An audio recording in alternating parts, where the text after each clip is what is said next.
Olá, tudo bem? De forma um tanto inesperada, a agência de classificação de risco Moody's fez um upgrade na nota de crédito brasileira para Ba1, um grau abaixo do nível de grau de investimento por essa agência de risco.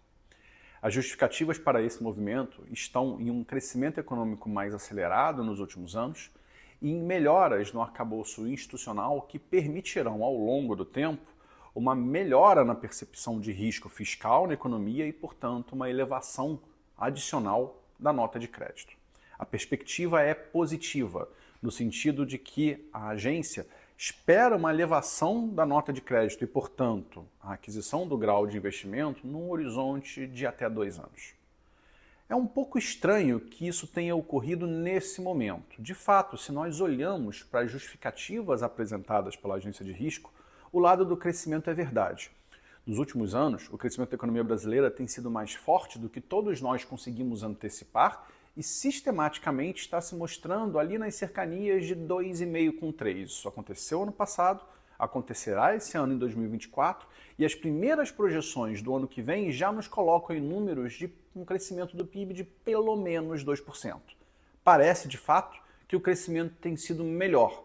E há razões tanto estruturais quanto conjunturais, e repetidas razões conjunturais, que ajudam a explicar isso.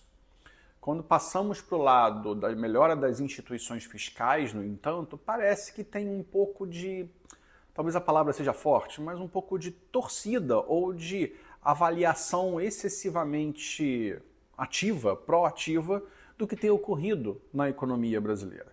Nós tivemos sim reformas nos últimos anos e elas vêm desde lá do governo Temer. Reforma trabalhista, depois reforma da Previdência, depois mudanças em arcabouços fiscais que permitiram com que, pelo menos no curto prazo, nós tivéssemos observado, depois da pandemia, um certo alívio nas questões fiscais. No governo Lula, já tivemos a aprovação do arcabouço fiscal, o que foi vendido como uma nova forma de fazer política pública no Brasil, de fazer a execução fiscal brasileira e assim levar a uma trajetória mais sustentável da dívida pública. Nós não podemos esquecer, no entanto, que o arcabouço nasceu e no seu ano seguinte já foi modificado, colocando metas muito menos ambiciosas para a evolução das receitas e da consolidação fiscal e assim, mesmo com um certo controle do crescimento das despesas, levando a trajetórias de dívida que na própria instituição do arcabouço ficam claro que não são trajetórias de dívida sustentáveis, ou seja, elas não estabilizam, elas continuam crescendo, pelo menos no horizonte avaliado. Quando a Moody's fala de melhoras institucionais que permitem a sustentabilidade fiscal, nós não vemos isso na prática.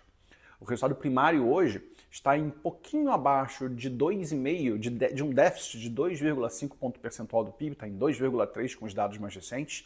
Teremos sim melhora até o fim do ano, chegando a alguma coisa ali em torno de 0,6, 0,7 do PIB. E para o ano que vem, vemos limitada capacidade de haver uma consolidação fiscal adicional, mesmo que se aumentem as taxações e se recorra a novas receitas não recorrentes, como tem sido feito nos últimos anos. Se olhamos para a trajetória de dívida, a dívida bruta está em mais ou menos 78,5% do PIB, olhando agora para meados de 2024, abaixo do pico que foi registrado na pandemia, imediatamente depois da pandemia, que é um pouco abaixo de 90% do PIB. Mas se olhamos no horizonte de 2, 3 anos, esse número acelera para alguma coisa em torno de 82, 83% do PIB. Se olhamos para a dívida líquida, por outro lado, ela já está num patamar elevado, superior a 62%, que é inclusive maior do que o que foi observado durante a pandemia. Juntamos isso tudo e não vemos essa consolidação fiscal que a Moody's defende. E mais ainda, quando olhamos para frente, temos dificuldades de enxergar um cenário que levará a maior sustentabilidade da política fiscal brasileira. Juntando tudo isso, esse upgrade ele é um pouco estranho, vamos colocar dessa forma. Não muda o fato, no entanto, de que aos olhos do investidor estrangeiro que não vê as questões pontuais e idiosincráticas das economias locais, essa informação acaba sendo uma informação relevante. Sozinha, ela não vai fazer verão, mas se nós continuamos nessa trajetória, cria-se uma narrativa mais favorável e é possível que tenhamos efeitos nos preços de ativos e na melhora da percepção de risco na economia brasileira. Os fatos, no entanto, têm que se sobrepor. E essa distinção entre a narrativa e os fatos é que será a questão relevante quando olharmos no horizonte relevante. Se você gostou desse vídeo, por favor, se inscreva no nosso canal e acompanhe os conteúdos que a BRCG disponibiliza nas redes. Muito obrigado e até a próxima.